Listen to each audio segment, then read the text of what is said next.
this center follows the international standards for the society itself. It's based on the teachings of Lord Chaitanya Mahaprabhu. Basic philosophy of Krishna consciousness is that there is a supreme personality of Godhead, as is mentioned in the ancient Vedic literatures. In fact, a verse that's come to my mind recently, as recent as 10 minutes ago while we were driving here, is from the Sri Brahma Saṁhitā, which is a book of revelation that comes from the first created being in the universe, named Brahma. And after performing bhakti yoga, most specifically by chanting mantra, the divine names of God, it's also sometimes called the spiritual formula, he had his own direct revelation of not just the spiritual world, but the source of all worlds, who is Kṛṣṇa, who's a person. God, as it turns out, is a person, who's the source of all other persons and all other entities and all energies. And Brahma, upon his revelation, had uttered the verse, Ishvara Parama Kṛṣṇa, the first words that he mentions. And that is that the controller of all energies is Kṛṣṇa. So he gives a name to the person who's the source of everything and who's the origin of everyone. And Ishvara Parama Kṛṣṇa, Parama means the supreme. He's not an ordinary person, he's the supreme person. And then he talks about the quality of the person. His form is not ordinary. It's Satchit Ananda, which means existence, knowledge, and bliss. Anadir, Adir, Govinda, sarvaḥ, which means that he's the origin of everything and everyone, and he's also the cause of all causes. So the information that we get comes from Kṛṣṇa. The idea is mentioned in the Bhagavad Gita as well. Bhagavad Gita is a text that's spoken 5,000 years ago on the battlefield of Kurukshetra. Unusual circumstances. Well, I mean, conversations go on in many different circumstances, but a somewhat surprising circumstance, some might think, for a spiritual dialogue. It's just before a battle takes place. That's the context of the Bhagavad Gita. And here again we have Kṛṣṇa, who the Vedas say, and who Brahma, the first created being in the universe, says is the original person, speaking to his friend. And someone would say, well, God has friends? And yes. It's like we have friends, we have relationships, so God's a parāṁ. He's the supreme person. He has more probably friends on Facebook than any of us all put together. Because he's friends with every living being. He says so in the Bhagavad Gita, Bhoktaram yakatapasam sarvaloka maheshvaram suridam sarvabhutanam gyapamam shantam icchati. One of his features, that is feature of the Supreme Person, is that he's got more Facebook friends than anybody. Suridam sarvabhutanam means more Facebook friends than anybody. Suridam means that he's a suhrit, or the friend who's the benefactor of everyone. And we already have a relationship with that original person. And there are famous relationships mentioned in books like the Bhagavad Gita and the Srimad Bhagavatam. And we can benefit from hearing Kṛṣṇa speaking to his friends and his other associates and relatives even. So this takes place, the Bhagavad Gita does, at Kurukshetra when Krishna is speaking to a bosom buddy of his, Arjuna. And Arjuna had balked at the idea of going into a battle because it didn't look like there was going to be a good outcome. If you've ever gone into do your duty and it didn't look like, it looked like a lose-lose situation. You know the 7 habits of highly successful people? And Stephen Covey talks about how you try to get a win-win. Well, to Arjuna, in this dialogue in the Bhagavad Gita, before he fights the battle at Kurukshetra, he figured it was a lose-lose situation, and that's not good. And he wanted to quit and not do his duty, and he thought, what good is it? And Krishna speaks to him the philosophy of how to use everything in service of the Supreme, of him, of Krishna, his friend. And he becomes less of a friend figure, he's still friendly, but he becomes a guru figure in the Bhagavad Gita to Arjuna. That is, Krishna becomes the teacher of Arjuna. Normally friends, if they're really close, one friend doesn't instruct the other one so much. And in the Bhagavad Gita, there's a noticeable change when Arjuna is complaining to Krishna that this war doesn't look favorable for me or for the people involved, so why should I fight? I think I'll quit. And after he expresses his despair and then realizes that he's not sure what he's going to do because the battle's imminent, if he leaves, he's going to be considered a coward, which is not a good move, not a good career move for a Kshatriya, a warrior, especially Arjuna because he's so famous. And at a certain point, he declares to Krishna that let's not be friends for now. You be my teacher, you be my guru, and you teach me. Because he does, under the surface, realize that Krishna is not an ordinary friend. So in any case, that's when Krishna begins giving his teachings to Arjuna. And we're the recipients, the beneficiaries of that conversation. It was recorded because it was a slightly different kind of technology. And we can understand how mysterious technology is, at least it is to me, how you can send information through thin air. I remember my father, he never quite made the curve in technology. My mother had moved on to a typewriter, onto a computer, and my father was still in the other room using a typewriter. And he was like, I was telling him about email because it was becoming more prevalent, and he said, well, where is it? I still think, how's it being sent? And someone may say, well, how did you get the conversation of the Bhagavad Gita? And it's explained there that there was a kind of technology, it's subtle energy, and there was a way in which it was envisioned by a mystic, or at least he wasn't known as a mystic. His name was Sanjaya. He was an attendant to the king at the time, Dhritarashtra. And Sanjaya had been given some kind of power, the technology of the time, to envision what was happening and to actually hear what the conversation was. So he recounts it to Dhritarashtra, and there you have the conversation.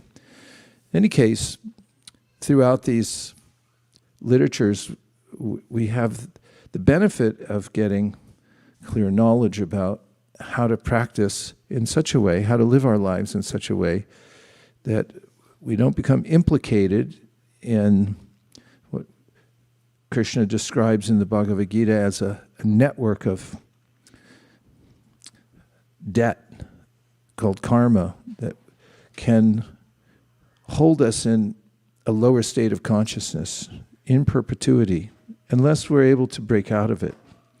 And that's a lot what the Bhagavad Gita is about, is how to come to our original state of consciousness. There's a story, some people I've seen, I've attributed it to the Mundaka Upanishad, but I couldn't find it. In the Mundaka Upanishad, nonetheless, it's an instructive story about how an eagle, what's a female eagle name? An egret? What? No. I'm talking about a female eagle, not a baby eagle. What's a female eagle called? For 20 points. And go to the front of the prasadam line tonight. Huh? Now you'll look it up. Work with me, people. Let's wake up here. Okay, what's a female eagle called? An egret? She got the answer, but she won't say it until you give her a microphone. We have no more microphones. We sold them off to buy biscuits for everybody. No, over here, research department. Can you ask Ramananda if you got my email with the slide deck? A female eagle is an eagle. There is no special term. However, you will you will sometimes see the word formel used to describe. How boring is that? All right, so female eagle laid an eagle egg in the forest. And actually, it was in a nest, because eagles build nests way high in the trees, but wind had blown it down, and the egg had survived. And a farmer who was foraging in the forest had walked through, and he found it in the nest, which was pristine, and he was amazed that the nest had fallen from the tree, and the egg was undisturbed, as far as he could tell. So he picked up the egg, and he took it back to his farm, and he had hens there who had also laid eggs, so he put the eagle egg in with the chicken eggs. And the hen was very happy to also help incubate that. She had a motherly instinct and just saw another egg. So she sat on that egg, as hens do, to keep them warm. And soon there were hatchlets that came out. Hatchlets. That'll work. You can't disprove that one. Hatchlets. And as the chickens came out, there was also a baby eagle. That's got to be called something, right? An eaglet. That's an eaglet, right? Haha. Okay, so the eaglet came out with the other little chicks. And as it grew up, and you'll even see this nowadays on YouTube if you go to those places where there's animal rescue, and you'll notice that certain animals, if they grow up with other kinds of animals, that they start imitating them and feeling like they're that kind of animal. Because animals tend to, everybody, product of their association. In fact, this is one of the main points Krishna makes in the Bhagavad Gita, that whatever state we're in now is due to our previous association, or previous and current association. That's also something that modern social scientists talk about, and even pseudoscientists talk about it, and talk about if you count up the incomes of the people you're associating with, then you can pretty much judge what yours is going to be. So the eaglet grew up with these chickens and walked like a chicken and ate chicken food. And the little chickens don't fly. They hop around, and they'd go a few feet. Not that I'm a big expert, but whatever I've gleaned from the Nature Channel. And then it became obvious by its body type that it wasn't a chick, but consciousness-wise, that eagle thought it was a chicken, because it had been raised there. And one day a visitor came through who was a wise person, and he was musing at this scene of the eagle associating with chickens and walking around like a chicken and doing all the things the other chickens did. And he said, "That's not a chicken, that's an eagle." And even the farmer there said, "Nah, he's a chicken." And the eagle thought, what's he talking about? I'm a chicken. So this wise person said, "No, I think he should come to know his real nature." So he asked the farmer, "Can I work with this eagle for some time?" So he took him up to a little mound and he encouraged him to jump out and fly. But the eagle just landed on the ground and walked around like a chicken again. So then he went to a little higher area and did the same experiment, and same thing happened. And several experiments later, it looked like the association and the ways that the eagle had grown up were indelible, and that he would forever be in the mood of a chicken. And then finally he took him to the highest peak in the area, which took some climbing, and he took him up there and showed him the sky. And this eagle, who thought he was a chicken, looked out at the sky, saw the clouds, and then saw the great canyon below, and something stirred in his heart.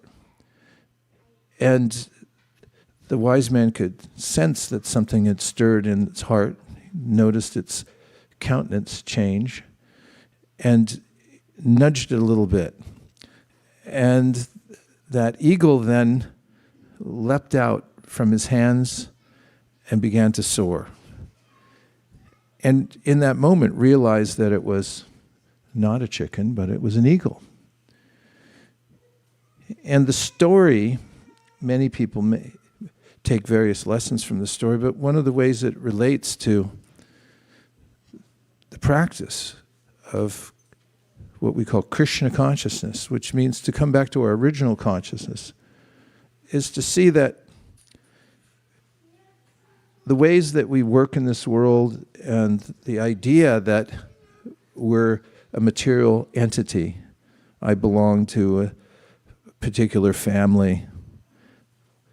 When you perform a yajna, there's a recount of your family and your heritage and so forth. But actually, we don't have anything to do with this material identity that we've assumed. And because of association, we've taken on a very determined lifestyle that, I'm a human, I have to do human things and so forth, and I have work to do, I have family, I have obligations to my material body. And so Krishna says this is a mistaken identity. And by the process of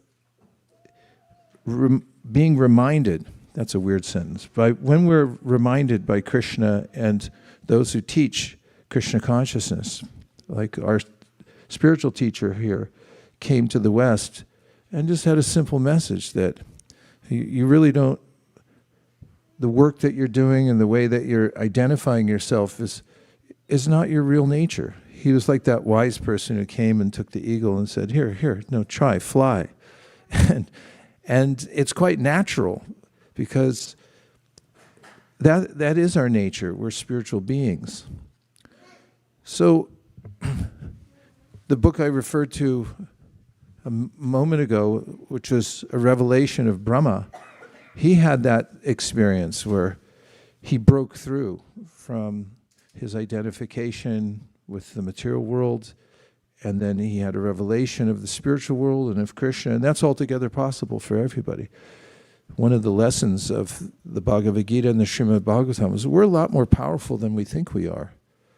Just like an eagle has a lot more power than a chicken. And our power is suppressed by our own misidentification with something that we're not.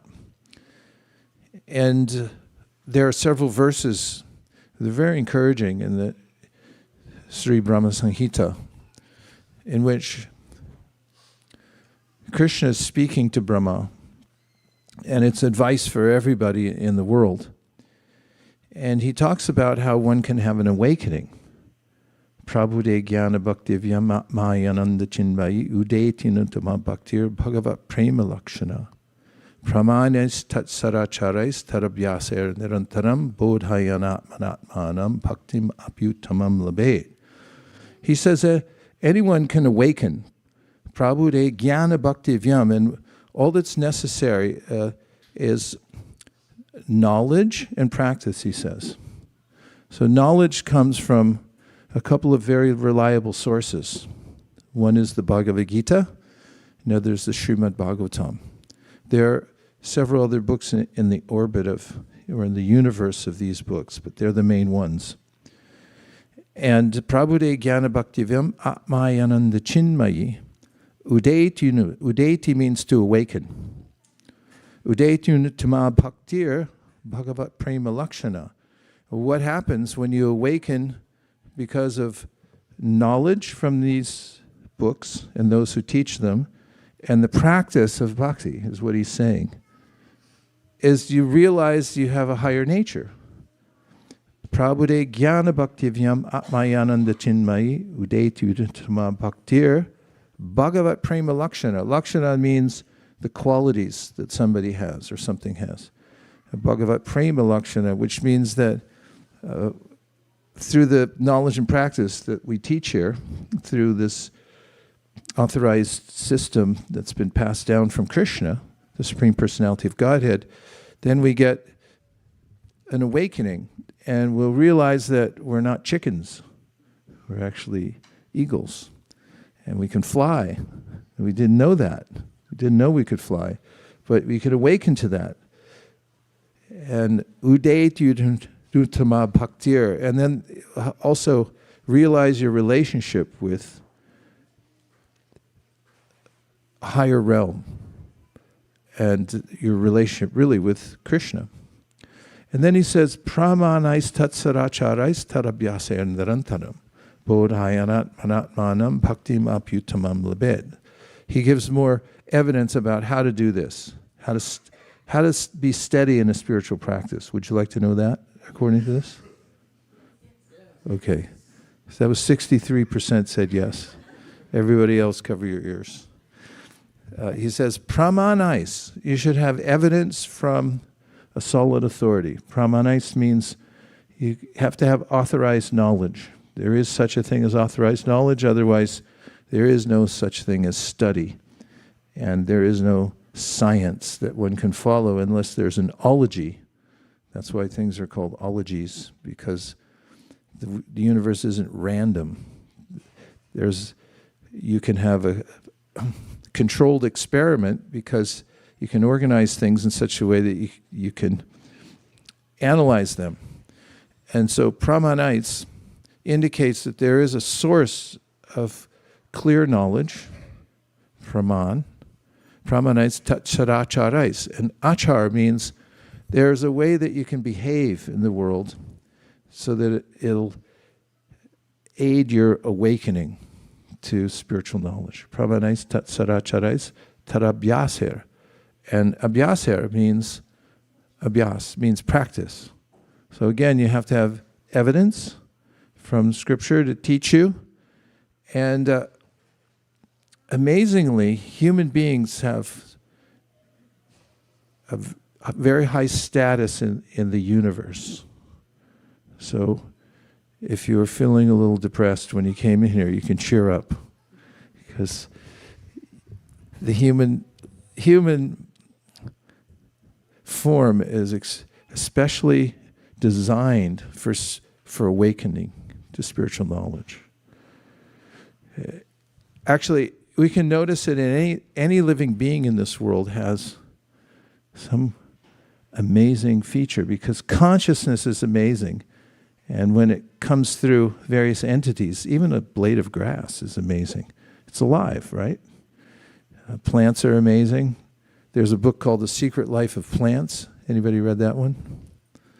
Don't read that book. It'll blow your mind. You'll never be the same. And did you know that dolphins can hear the heartbeat of a fetus?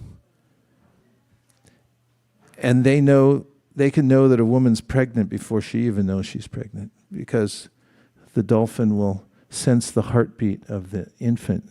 It's not an infant, of the fetus. And it'll come, anyway, I won't go into the details of how biologists have observed that. Yes, I will. They come and they go directly to those, and they'll cohort with those who have fetus. And they've noticed it repeatedly and in controlled experiments that they gravitate towards that. There's also some in Hawaii have said that they come right up and they'll touch you with their nose on your heart. They can sense your heartbeat. And living beings have sensitivities. There are dogs that can smell cancer within the body. Did you know that? That's also a scientific fact.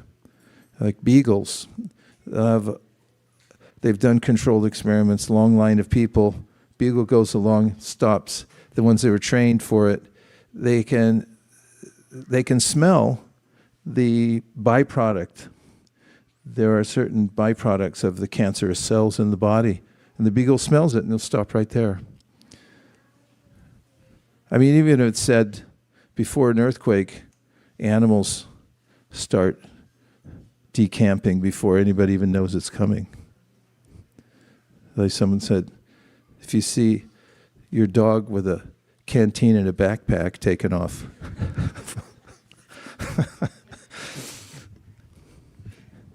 you know there's an earthquake coming.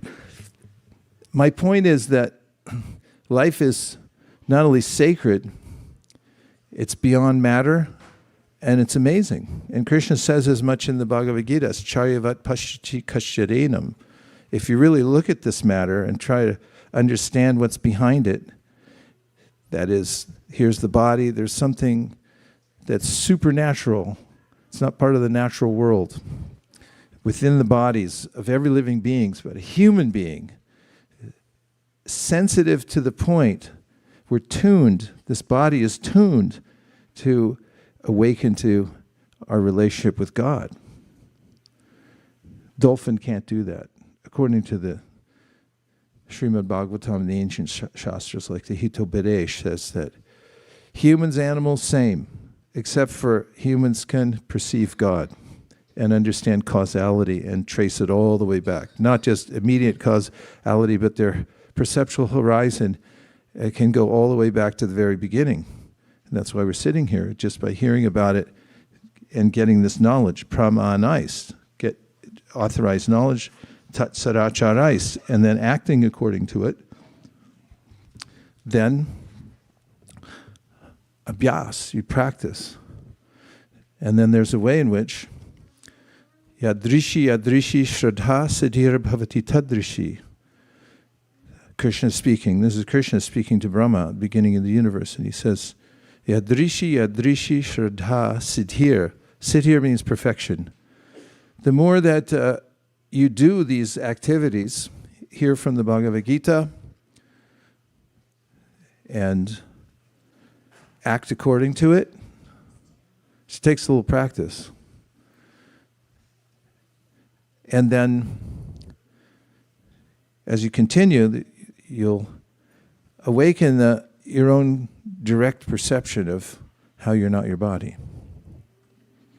Krishna says that in the Bhagavad Gita when he mentions that the spiritual experience is direct.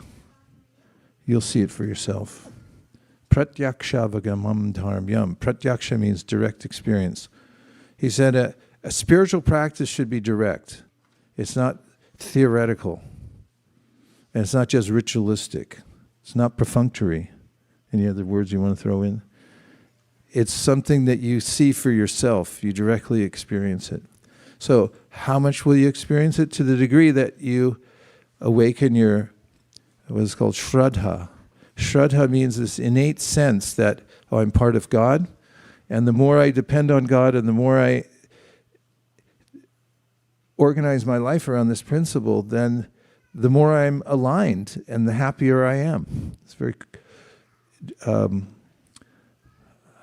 natural.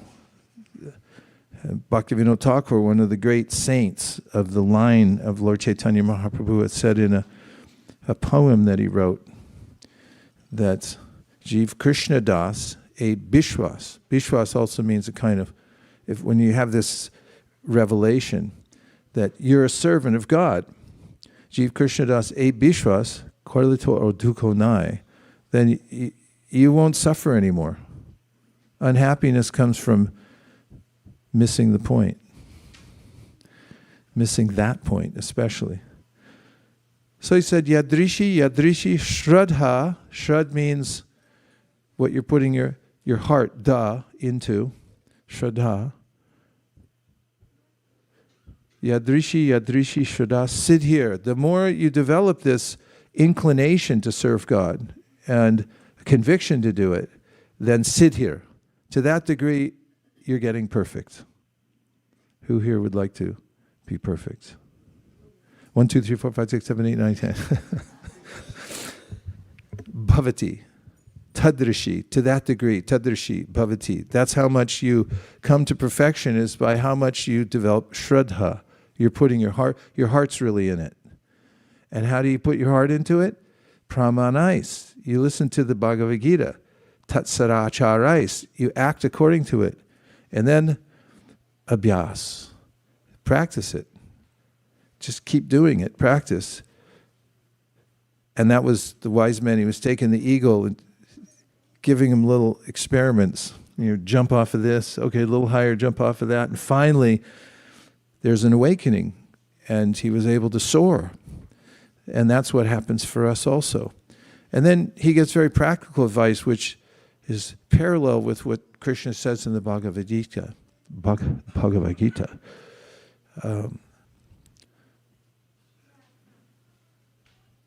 Said tadrishi shraddha. Sorry, I need a running start to get to the next verse. Kurvan nirantaraṁ karma loko yam anuvartate. Tenaiva karmaṇā dhyāyan parāṁ bhaktim icchati. Which means that Kurvan nirantaraṁ karma. Everybody's got to work. Sorry if I wrecked your day. Every living entity has to work. Krishna says that in the Bhagavad Gita also. Nahi kaścit kṣaṇam jātu tiṣṭhaty akarma-kṛt kāryate avaśaḥ karma sarvaḥ prakṛti-jair guṇaiḥ. He said, not even for a moment can you stop working. Not even for a second. You got to go. Everyone's got to move. Move along. And so, Kurvan nirantaraṁ karma. Everyone has to perpetually move. Nirantaraṁ karma. Perpetually in motion to do something. You can't stop doing something. Kurvan nirantaraṁ karma loko yam anuvartate. This applies to everybody in the world. Tenaiva akarma-kṛt dhyāyan parāṁ bhaktim icchati. Therefore, he says, do your work for me. Whatever you're doing, dedicate to me. Krishna says it in the Bhagavad Gita also. Yat karoshi arashnasi, yat juhosi dadasi yat tapasasi kanteya tat kurishva mad-arpaṇam. Whatever you do, offer it to me. Whatever you're eating, offer that to me. That's bhakti.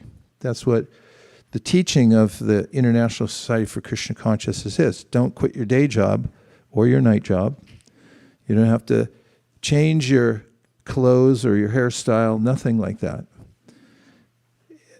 Just change the way you work and your attitude towards it. That it's a sacrament. You're offering it to God. Kurvan nirantaraṁ karma loko yam anuvartate tenaiva karmaṇā Dhyāyan, your meditation should be mam parāṁ bhaktim icchati, that I'm doing this for God. That's my contemplation. I'm doing everything for the Supreme Personality of Godhead.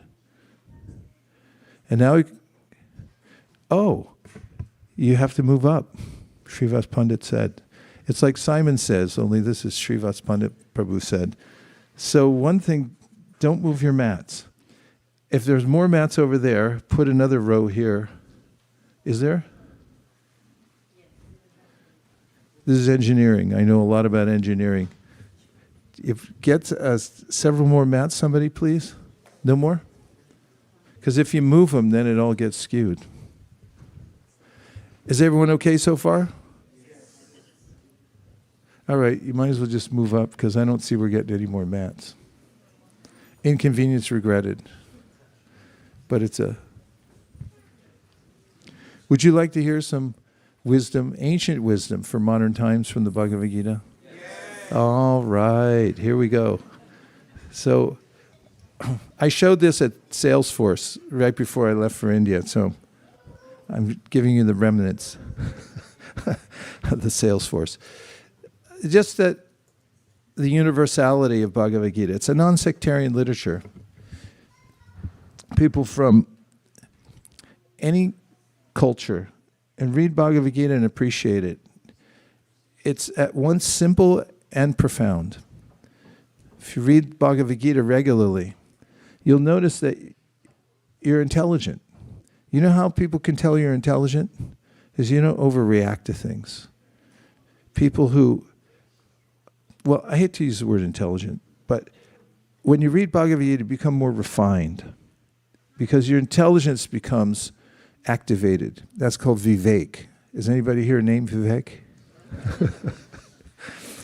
It's actually a spiritual term which means to fortify your intelligence. In the Bhagavad Gita, Krishna says, Evam buddhi param buddhvasam stabhyatmanam jahishatram mahabaho kamarupa durasadam. If you want to overcome your lower nature, does anybody know what I mean by lower nature? Can you relate to that?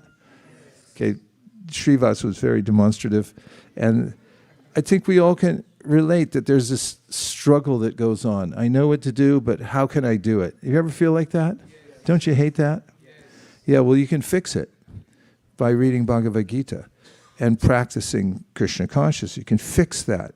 That's not ordinary. Most people succumb to their lower nature and everyone goes, what happened? You know. So, Evam buddhi param buddhva, Krishna says, get your intelligence fixed, vivek, have discrimination of what's to do, what's not to do, what's smart, what's stupid. Don't do stupid stuff. That's a pretty simple instruction, right? Yeah, it'll be my epitaph on my gravestone. Don't do stupid stuff. Okay, so famous readers of the Bhagavad Gita have read Bhagavad Gita and said, this is simple but profound. And that's quite an achievement to have something that's simple but profound, what to speak of having the quality of freshness, that every time you read it, it seems new. Okay. So I read a book recently. It was about the power of analogy. And the book's called Shortcut. I recommend it. It's a really great book.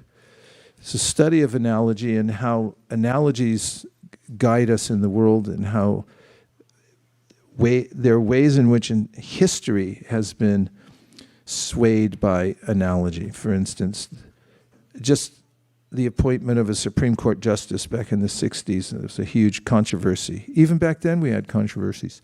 And there were factions. Some wanted him in, some didn't want him in, as usual. And he defined himself as a baseball umpire. He said, I'm just like a baseball umpire. Just call balls and strikes. And because of that, and it was so appealing to the American public, it swayed the way people thought about him. He was eventually voted in and so forth. But he gives numerous examples about analogy. Analogy, as I like to say, is a thought bridge that takes us from theory to practice. And it's a kind of alignment for our lives. Like, how do you define your life? What would you say your life is, using an analogy? I'll give you some suggestions. A race. How about a rat race? What kind of image is that? What are you doing? It's a rat race. That sounds horrible. Or a war. It could be warfare. Life is warfare. You'll find these prevalent, and we get used to them, and we might just pick up any old analogy. In something I wrote recently, I was thinking another way, more aligned with Bhagavad Gita, to define your life with analogy is to say that the universe is a classroom. What if everything that happens to you is meant for your refinement and to learn a lesson? That's actually in the Bhagavad Gita. Tenu kampam susamikshmanu bunjana evatma kritam vipakam. Again, that's Brahma speaking, and he says, if you take everything that happens to you as a lesson so you can improve yourself, you're on the right track. So analogies are important. The author is named John Pollock. He said, those who construct the cleverest, most resonant, and apt analogies are usually the most successful in reaching the outcomes they seek. Like or dislike? From 1 to 5. 1 means you kind of like it, and 5 means it's fantastic. Thanks. Work with me, people.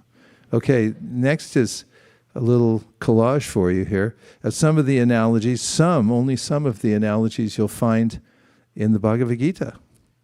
If you take a little look there, you'll notice there's a lot of them. You might not even notice it because analogies they fit so well. When you hear them, you just think, oh yeah, I get it. So every chapter of the Bhagavad Gita has an analogy in it. Did you know that? At least one. Analogies abound. So here's one for you. Do you like turtles? Well, this is about a tortoise. Kṛṣṇa uses this analogy. I like animals, I got to admit it. I mean, I find them fascinating, and sometimes they're easier to get along with than people. And turtles, or tortoises. The tortoise in the Bhagavad Gita, in the commentary to the Bhagavad Gita, our acharyas talk about how a tortoise lays its eggs on the beach, that is a sea tortoise, obviously, and meditates on them from the sea. So you'll notice this, again, if you want the reference for this, it's the Nature Channel. You can watch that and see that a tortoise will lay its eggs on the beach, and then it goes on the water after it lays the beach. Why would it stay there? Why? Because in the water it's meditating on the eggs. So the great teachers of bhakti from days of yore have made much of this turtle analogy, in which we have this power of pointing our attention in a certain direction. And so Krishna says in the Bhagavad Gita, use that wisely. Don't just waste it. That's your main asset. You're a powerful part of God. You're a fragmental part of God. Fragmental doesn't sound so nice, but that's what Krishna says in the Bhagavad Gita.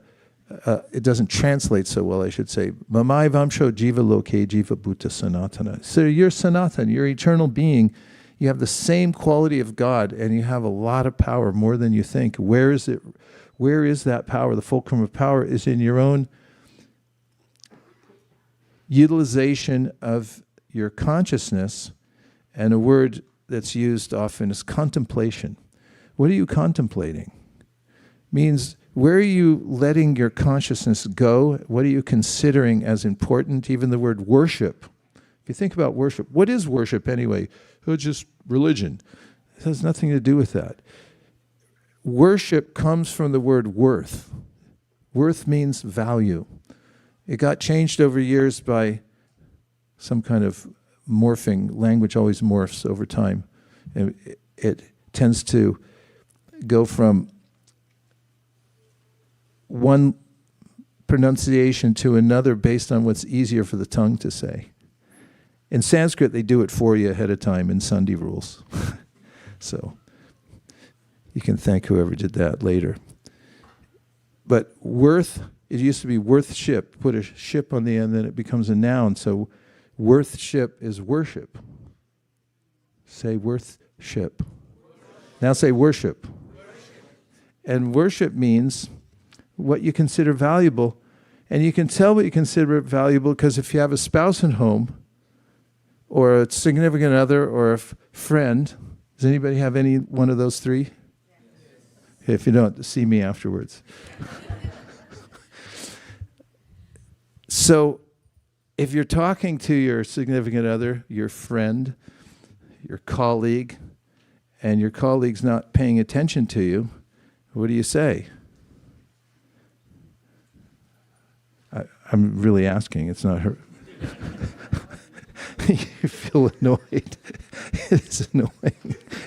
And you feel that you've lost the connection. Or even, if you're telling me something, start telling me something. Give them the microphone so it's more realistic.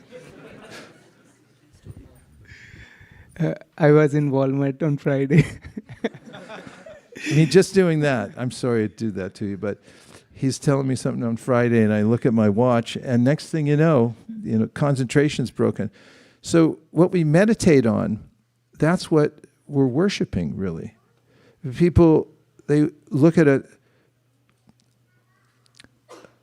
sporting match, and that's their form of worship. They're worshiping the athletes that are there. They have announcers. It's a billion-dollar, multi-billion-dollar industry. I won't say cricket because I'll offend everybody, but I mean, it's a bunch of grown people hitting a ball, but you watch the ball or soccer, 3 hours, back and forth. It's a kind of worship because, as Krishna says in the Bhagavad Gita, this is contemplation, and he says, dhyato viṣayan punsam sangasteshu pajayate. You connect to that by your own consciousness. So he said, if you look at insignificant things and become enamored of them, your life's going to become insignificant. Direct correlation, surprise, right? So the tortoise, its intentness is invoked in the commentaries on the Bhagavad Gita, that as a tortoise goes in the sea and then meditates on the egg. You know how a mother is so attentive to the offspring or pre-offspring cycle and then is meditating there. So in the same way, we can take this, where your attention goes, your energy flows, and this is one of the practices of Krishna Consciousness, is bring your attention to God. And God has a name. And the name of God and God are the same. So if you say the name, and we say this mantra, Hare Krishna, Krishna Krishna, Hare Hare, Hare Rama, Rama Rama. Be like the tortoise, meditating on the egg, on the shore. Doesn't matter where you are, you could be on the other side, the dark side of the moon. But if you're meditating on that name, and you're remembering God, God is everywhere, right? Tad icchati, tad icchati, tad dure, tad vantike, tadantarasya sarvasya, tadu sarvasya sibayataha. The Upanishad said God's far away, but he's very near as well. He's all pervading. And if you just think of him like the tortoise thinks of the egg on the beach and stay there, chant the name, remember him, and think of the mantra, then what will hatch in your life is perfection. And he also gives this analogy of the tortoise. This is the direct translation from the Bhagavad Gita 2. Does that say 38? 258. One who is able, this is a section in the Bhagavad Gita, by the way, where Arjuna wants to know from Krishna what are the symptoms of somebody who's attaining perfection or has attained perfection. And there's verifiable symptoms. You can look and see for yourself how you're doing on this. Krishna says, and the one who, he's replying, the one who can do this is the one who's attaining perfection. So he says, one who is able to withdraw his senses from sense objects, as a tortoise draws its limbs within the shell, is firmly fixed in perfect consciousness. So it means you use your senses in the service of Krishna, and when you don't need them, and the senses aren't going to be engaged in Krishna's service, then just like the tortoise draws them in and only brings about his limbs out when they're needed. Want one more analogy? Okay, that was about 42%. So the rest of you have to cover your ears. The lessons of the door. And if you think about how important doors are, I think about bridges all the time. Bridges change the world. And doors are equally as important. Krishna uses this example of the door. And especially human life is a door of opportunity. It's rarely achieved. And door means you can be in one environment, you can walk through the door and you're in another environment. And the process of Krishna consciousness is considered to be a dwar, a door. Door comes from dwar. It comes from Sanskrit. And so think of the opportunity of walking through the door from one environment, the material world, which is a little hectic, to say the least, into the spiritual environment. And then he says here, when an embodied living being controls their nature and mentally renounces all actions, they reside happily in the city of 9 gates. The material body, gate, door, same thing. So you can consider this, the analogy Krishna gives of your own body. Notice, these are all gateways or doors to the outside world. And he says that if you know how to use these properly, these gateways, then you can be happy in this world. And what's more, you can become enlightened. You want me to prove it? Okay, in the Srimad Bhagavatam, it says that if you can control your tongue, and this is called the gateway sense. If you can control your tongue, then all the other senses are known to be controlled. And the Padma Purana, an ancient scripture, says, Atashi Krishna namadi nabhaved graham indriye sevan mukhi jivado swameva sparatyada. Yoga begins with the door of the mouth, which contains the tongue. This is where you begin yoga, right here. Check and see if you got an opening down here. You have it? Notice if you have a tongue inside. Don't take it for granted. That's your ticket to liberation. And don't look for some fancy schmancy thing. That's where it starts, right here. How to control your tongue. That's the doorway to success. And so the Padma Purana says, if you use this gateway, the mouth, with the tongue in it, in service to God, then God will come and reveal himself to you. So I'll say it again. Atashi Krishna namadi nabhavet grahimindriya. It says you can't use your senses to see God. It's impossible. Otherwise it wouldn't be God. As he has to reveal himself to you. But it says, Tashi Krishna namadi nabhavet grahimindriya sevan mukhi. Mukhi hi jihvadao. Jihva means the tongue, right? So sevan mukhi hi jihvadao. Adao means to begin with. Start here. Swayameva spuratyada. Spuratya means the appearance. God will appear in your life directly to you if you use your tongue for seva, which means service. So there are many more analogies on this PowerPoint, but that's what I'm going to offer for now. And I'll take, if you like, a few reflections from what I've said so far, or questions. And there are 78 people watching on the internet, so we welcome them. Hare Krishna. Yes, Prabhu. Hare Krishna Maharaj. As you're quoting this verse, Ata Shri Krishna Namade, I was recollecting, recently we gave a relationship seminar. There we were mentioning relationship just as a ship has a rudder, which is very small in size, but it controls the direction where the ship goes. So similarly, in all relationships, that the way we use the tongue dictates the direction the relationship goes. And I was just now extending that to Krishna. Our relationship with Krishna also coincidentally has a lot of connection with the tongue, how we use our tongue in chanting his name. So I was just appreciating the analogy that you... Yeah, thanks for extending the analogy. The tongue's even shaped like a rudder, right? And that's the direction we're going to go. Krishna talks about this in the Bhagavad Gita, the austerities of speech. If you mind your speech and you speak truthfully, beneficially, avoid speech that offends, regularly recite the Vedas, then you're going to go in the right direction. That's very practical. But especially chant Hare Krishna, Hare Krishna. Krishna. Check and see when you say this if your tongue is moving. Hare Krishna, Hare Krishna, Krishna Krishna, Hare Hare, Hare Rama, Hare Rama, Rama. That's seva. You're doing the best kind of worship of God. And you don't even need a brick and mortar.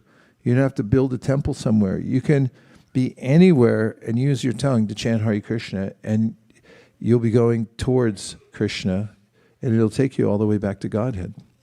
Okay, 2 more questions. Yes, or reflections. Thank you so much, Maharaj, for the fantastic class. I really liked the story of the wise man and the egret and how he, brings the egret to realize who that is. And just this morning, I was reading the shloka from Bhagavad Gita where Krishna is telling Arjuna that yadate moha kalilam buddhir vyati tarishyati tada gantasi nirvedyam shrutavasya shutasya chasi. He was kind of just weaning him away from the materialistic rituals that people generally, adhere to in the Vedas. And he's saying that when you get out of this dense forest of moha, and that's what it was. And you also mentioned Srila Prabhupada, the wise man who came to the West. So we're just doing that how the spiritual master helps you in coming out of the dense forest. Yeah. Thank you. It's all there in the Bhagavad Gita. One last point. Thank you for the nice class, Prabhuji. I was, when you were talking about dwaram, the door, right? Gita gives another, in another context where it says that, Krishna says that Trivedam Narakassedam Dwaram Nashanam Atmanaha, how this lust, anger and greed are the doorways to hell. So one should try to give these up. So I was recollecting that. And I have one question, Maharaj. So you are talking about having knowledge and then practicing it so that one can get advanced on that path. But in spite of acquiring knowledge, sometimes we feel that we are not able to implement that knowledge, and then it takes back seat and our lower nature takes precedence. So how can we overcome those situations? You got to live in an ashrama. Ashrama. So there's a system for guiding ourselves towards of taking advantage of knowledge and having the practice. It's called ashrama. The word ashrama, shrama means wasting your time. Have you ever wasted time and then felt guilty about it? So an ashrama is a place where you don't have a chance to waste time because everything's centered around purposeful living, thinking, working, and so forth. And the ashrama system is the ancient system of India. It's not Hinduism. That's an invented word. It's newish. Varna ashrama, that's the ancient system of the culture. And it means to, according to your psychophysiological nature, to be in a place where you're encouraged all the time to use whatever talents and wherewithal you have in the service of God. And so there's varnas and ashramas. And in that system, for instance, when you're young and you've got a lot of learning power, it's a time when in the ashrama system, you can be surrounded by stimulating processes for learning. And then in the next stage of your life, you live in such a way that you can utilize whatever resources you're getting for helping others. And then in the third stage, when you're getting a little older, you can start practicing how to let go of everything more and more. That's a lot of fun, actually. There's investment, then divestment. And we have a lot of investment counselors. What do they call them? Investment advisors? Financial advisor, how to invest. You could start a consultant, investment consultant. You could also become a divestment consultant and teach people how to divest. That's the third stage. And then the fourth stage means when you've reached the point where you don't have any more obligations except for you've mastered it and you've got that kind of momentum. And that can be done anywhere. You just have to organize your living space. That's a weird phrase. You should organize your life, your home, wherever you live, in such a way that you can always be on track. And that's the idea of having an ashrama. By the way, shrama, I was about to say, shrama means useless labor, wasting your time, and ashrama means where you don't waste your time. It's no more shrama, only purposeful living, and that feels good. So now, since we have a few minutes together, before we have tonight, I'll just give you a spoiler alert. At quarter till, we have an offering of what our community did last year, which includes all of us here, working together to do one of our primary activities. One, we have many. One of them is to distribute literature to the world. And it's very specifically to Silicon Valley. And we also have outlets or pipelines where we're, for instance, putting Srimad Bhagavatam sets in villages in India, which makes a huge difference in those villages. We also place them in South America, China, Japan, and so forth. But the bulk of it goes here in Silicon Valley. And over the span of the last couple of decades, we're doing our yearly review yesterday. We've literally distributed millions upon millions of Bhagavad Gitas in Silicon Valley and around the world. And tonight, we have our yearly report. You know, in India, the accountant comes out and reads the accounts to the deity. You know that? They'll read so much was in the hundi, this is how the money's being spent. You read it to the deity because it's Krishna's place. And so we read this offering to our founder Acharya, and he can report it to Krishna for us. And I can see those who are going to report, they're working feverishly out there, tabulating all the scores because there's a lot to report.